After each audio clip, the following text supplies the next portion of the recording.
Hey everyone, welcome back. This is Coach Parker with CoachParker.org. How are you guys doing today? Hey, I got a request from one of guys that bought my Power Wing Beast offense book on how to install the offense and the process that I go through. So I thought I would address that today. So let's jump right in if we could. So here's my installation process. Of course, there's some other things probably that are I didn't catch here, but this is the good base outline of my installation process and how we go about installing offense for our teams that I've used, gosh, probably the last 20 or so seasons here. So, the first thing we do with everybody is we review stances. And you're saying, this isn't really part of the install process, but really the foundation to really getting a playoff or doing anything on offense is the stance. And so we go through quite a bit, especially with younger and newer teams, the stances for linemen and running backs, the 2-point and 3-point stance. And we take a lot of time going through that. Now, there's a lot of videos on YouTube and books on the stance, and I'm not going to go over that now. But we teach them all a 2-point and a 3-point stance, and these are offensive stance versus a defensive stance. So these are the offense 2 and 3-point stance that we review, and we go over this pretty hard and heavy the first month, especially with younger teams, and we always stay on them throughout the season about their stances and staying low and having a good foundation.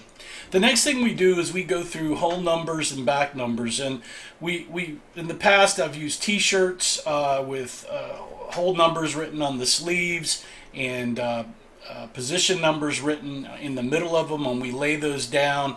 And you've seen the hoses with whole numbers on there. You can do it a lot of different ways. We've used rings and then had the kids go through this. But we'll go over this again for the first month.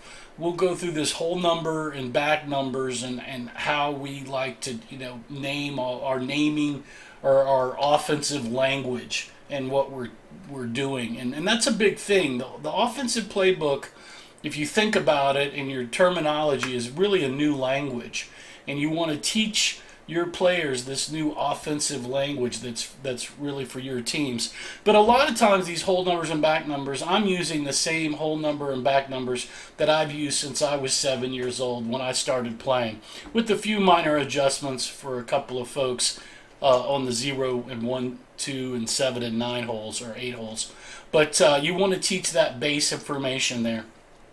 The next step we start getting into is once we've kind of outline the holes and reviews, and we'll do this like the first day, and even our first day we'll introduce our first formation, and it depends really on the offense we have, but players, but I always, if I'm coaching the offense and the offensive coordinator that season, I will start with the beast formation first and get everybody lined up. And then once I feel comfortable, and I may introduce another one on the first day, not more than 2, and just seeing how players can see what they look like and recognize those. And we'll do little quiz, I'll ask questions. Hey, what's this guy? What's this number? What's this whole number when we set up the formation?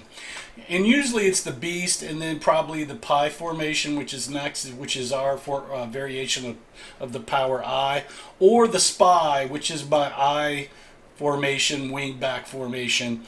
One of those two will be the second formation that we'll introduce. And then as the weeks progress, we will definitely have beast, pie, spy, angle, and trig in there. And we'll also start talking about where the tight ends, if it's a split end, if it's a slot, if it's a wing, a wide receiver, and asking tight end for the lineman, for the tight ends, to see how that all works. And that's how we go through. So the formation thing is next. We also start talking about blocking calls real fast. We want to introduce this terminology fast and not overload them, but we want to give them stuff to think about for the next practice. So our base blocking call is Larry and Roger, which is just a left and right track block.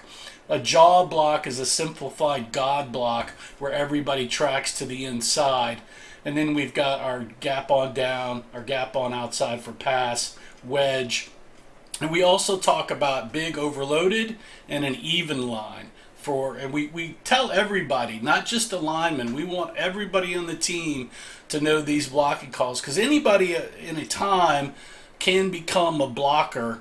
As a matter of fact, some of the best backs are great that we sometimes put a chow play in where they'll go up on the line and chow a linebacker for us. And they've got to know the blocking call there, and those are some things you can do.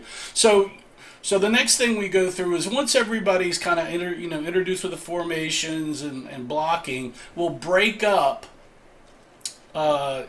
through to do walkthroughs with the running backs, and they'll go through the plays, and the offensive coordinator will do that. And while that's going on, the offensive line is learning the blocking calls and kind of what's all going on there. And we'll also bring them all together and do our walkthrough on blocking calls, so everybody can learn that, not only the linemen and the backs.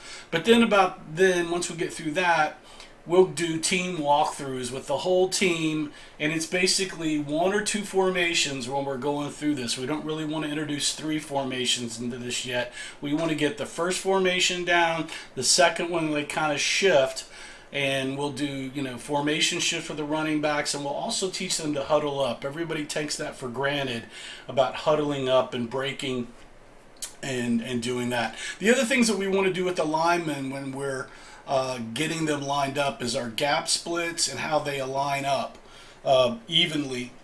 And so you want to work on that. And there's a whole nother information in the book on how we go through our lineman foundation progression, and I'll try to get a video out on that soon. And so once we go through those walkthroughs, and then we'll do what we call and a lot of people call them their sainted six or whatever. I think Caesar calls his six plays, but I've got a base 8 beast plays, the base 8 beast plays that I like to install, and these are good to get your offensive running. A couple of seasons ago, I was training a new quarterback, and we had installed our whole beast based 8 plays, and we had some pie plays in, and he could not get the snap off in a scrimmage for whatever reason. He kept fumbling it, and he was a new quarterback, and we figured out he wasn't going to be a quarterback after that.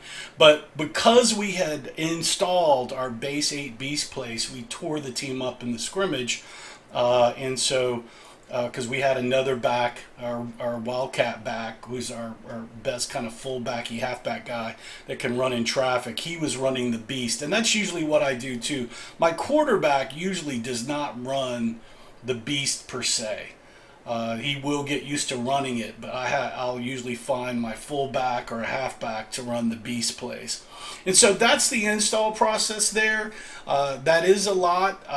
We're going to review the stance. We're going to make sure the whole numbers and back numbers, everybody understands that, along with the run lanes. We'll go into formations. We'll only introduce one or two new every other practice or so, and you'll work up to having all the formations finally in your offense, and you just don't install all 6 to 8 formations at one time.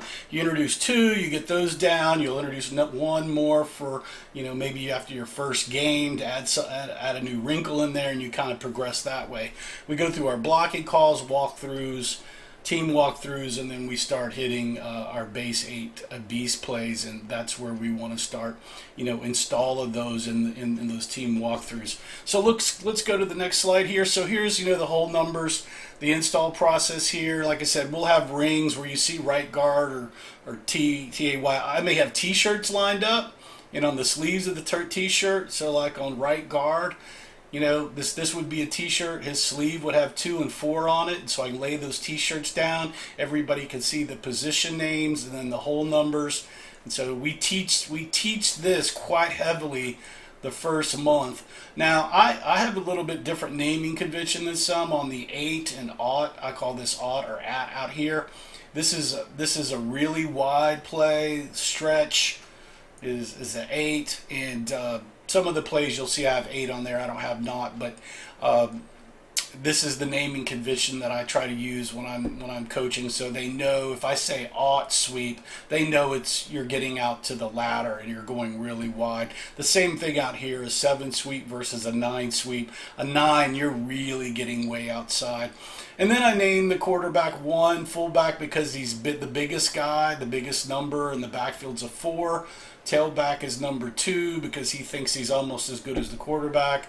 And then the wingback is 3.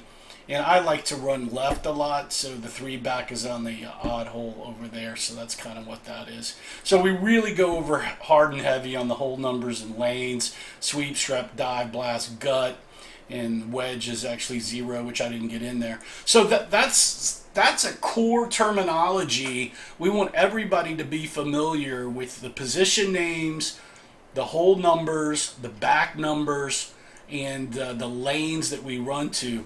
Also, text here is the 70 tight end.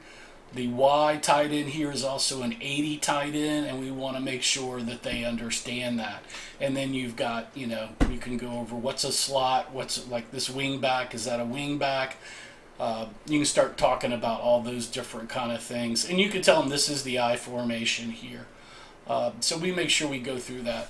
The blocking calls that we want everybody to know right off the bat is jaw, which is everybody tracks inside on the line to an inside track. Right and left angle block is Larry and Roger for us. We teach God first, and then goo, P, and then wedge. Gold, BB split and zone. We start talking about that at later times. But really, if you're looking for the first install block that we'll do is jaw, because it's very simple, and then Larry and Roger, which is right and left. Those are the 3 blocking calls that we want to get installed right away. They seem to be very simple. The gap on down rule starts to complicate some kids, so right, left, and everybody blocks inside. On jaw seems to work out pretty simple. I explained the jaw is like a crocodile jaw, and the line just, jaws up and bites the defenders. So that's a good way to teach that. So we go through those blocking calls. And then our formation install progression here is, like I said, we go through our beast formation. That's the number one thing that we install first. And it's a beast tight. And you've got the beast wide, the beast jumbo, and the beast bunch, which can be secondary to the install. But definitely tight, wide, and jumbo, beast, we're installing that in the base 8 plays. The second formation that I like to talk about, which is very similar to beast, because now you're just taking your tailback from the beast, putting him basically behind the quarterback, and now you're just handing it off, and they're running behind really the 2 beast backs that are left, and they're running downhill behind their blocks. And then once we get good with those, we'll start adding in an I formation, angle, and trig, which are all very similar. The spy, angle, and trig, all very similar I formations, and we're just doing a little bit things differently there. And those are all easy to install at one time, actually. The swing, which is the spin double wing offense where the quarterback is spinning around, that becomes a little bit more complicated, and you need to make sure you have experienced players that can do that. And definitely your quarterback has to be very smart to be able to spin. Some quarterbacks can't spin and they don't understand it. If you've got that situation and you don't really have fast backs, you can run an actual double wing, which I call deuce, which is a swing tight, where the wing backs come in tight, and you can run a traditional double wing and run spin plays basically out of this traditional tight double wing, which a lot of high schools run a double wing, and they have in the past. Pistol would be kind of next out of that, and we're starting to get into spread concepts. And now this is 11 and 12-year-old teams that I'm going to run this pistol and swing pistol spread concepts out of here. I'm not really going to introduce these spread concepts until everybody's kind of over 10 years old. We may have a couple of plays in swing for younger kids where it's a wide double wing, but really until we really start passing and have a true passing quarterback, I won't introduce these 7 and 8 formation here until much older, very experienced players are playing for me.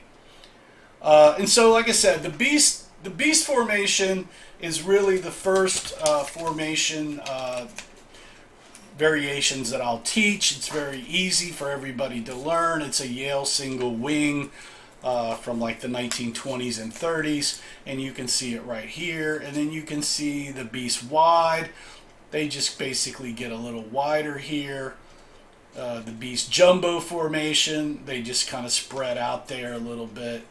And here's the Power Wing Beast Offense base 8 plays that I run with the beast. Now these are the core 8 plays that I teach for every beast offense that we're running. And in a lot of these we've gone over in another video, so I won't show all of these now. We'll just talk about them. Beast Right Tank is a power hole over the 2 power tackles. A Beast Right Grenade is over the guard.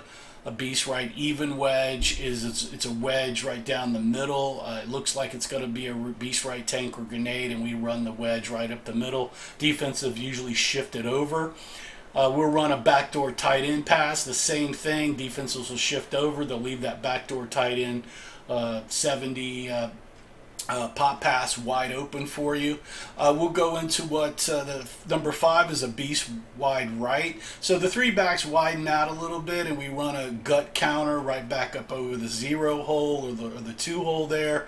We'll run kind of a beast wide right sweep behind the 3 backs that are a little bit wider, and it's almost a stretch. I don't want them to run wide. It's right behind the 3 back, really the middle of the 3 backs that's wide.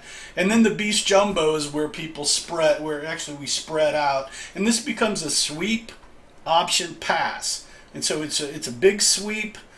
You can either block it or you can send your receivers downfield for a sweep option pass there.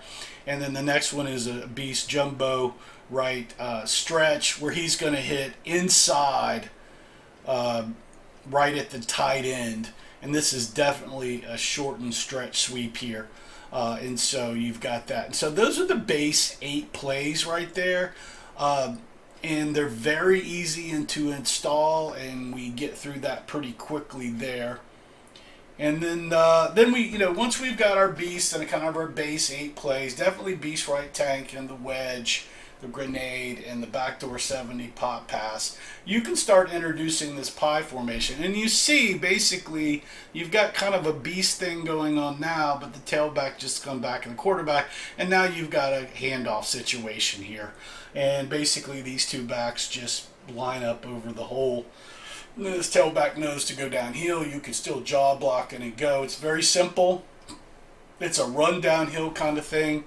And then we'll talk, everybody's run the I. This is a very simple thing.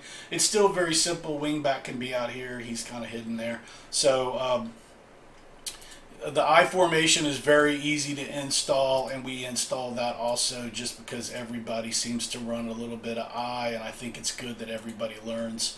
So usually the wingbacks out there, everybody learns how to run an I. Especially we like to run this trap play right in here. And that's a good I formation play there. And of course the pitch sweeps out there. Then you've got the angle, which I really love the angle. This looks more like a traditional single wing, and if you want to, you can actually move your quarterback and tailback here and run kind of a single wing plays here if you wanted to do that. But I like the angle play because it gives us a quick hit here. It's good for sweeps. You've got the wingback that can come around and do all kinds of fancy plays there. And really, before you start into the swing, you can have this guy in motion and see how good you are with the wingbacks in motion. And you can put this guy over here too if you wanted to see how good you are with this wingback in motion before you head off into the swing, which is a lot of jet sweep in motion from those backs.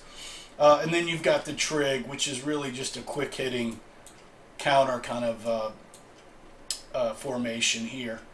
And so like I said, I mean, the first thing that we install are our base 8 plays for the beast, and you can see them here. And like I said, there's another video, 3 videos actually, that go over beast tight, beast wide, and beast jumbo formation. But these are the base 8 plays that I want to make sure my offense can run. And I guarantee you, these 8 plays I've gotten to the Super Bowl with against pretty good leagues here in Texas. You get these installed, and you can pretty much run over the majority of teams that you're going to see in rec and in some weaker select leagues. So love these plays. Worked out for me. Like I said, I started running this beast formation. I didn't even know what it was called. I got it off of actually a football video game. I called it Loud Rowdy Monkey, but another coach, I think it was Gregory or one of them, had named it Beast, and it seemed appropriate since a lot of people were talking about it that way, as Beast. But I've been running it since '94, and it has done me well. Especially, what's good about the Beast offense and these base 8 plays is you don't need a really fast running back. You can do very well with these base 8 plays with average running backs and get to the playoffs. Winning a Super Bowl with these base 8 might be a little bit tougher depending on your league, but definitely getting to the playoffs and having a very competitive season with these particular 8 plays. So that's my install process. If you've got any questions from there, I left some draw stuff open. If you've got any questions, please leave those in the comment below. If you like the video, please leave me a thumbs up below. If you didn't like it, please leave me some comments, and I'll try to answer your questions, maybe what I didn't put in here that you wanted. If you'd like to subscribe, please do so. I'm trying to put 2 or 3 videos out a week now. You'll get an email if you subscribe. There's a red button down there. If you've got some coaches that you'd like to share the video with, please do so. If you'd like to support me continuing to bring more free content to YouTube, in the youth football coaching community, please shop my store below. I get a percentage of those sales coming out of the store. I've also got 2 books out. I've got a working draft copy of this offensive playbook that you can buy right now, and I've got a finished book, which is the 6'2 multi-8 youth football defense, which is selling really well and getting a lot of good feedback from there. And my team actually has had 13 shutouts out of the last 16 games, so that defense really works, and I've been running it since probably 2006, 2005. And then if you want to donate, there's a donate button up there, which you can do. Any little bit helps. I appreciate it. Again, this is Coach Parker with CoachParker.org. I hope you enjoyed the video, and thanks for joining me today. And remember to play for fun, and winning is funner. I'll talk to you guys later. Ciao.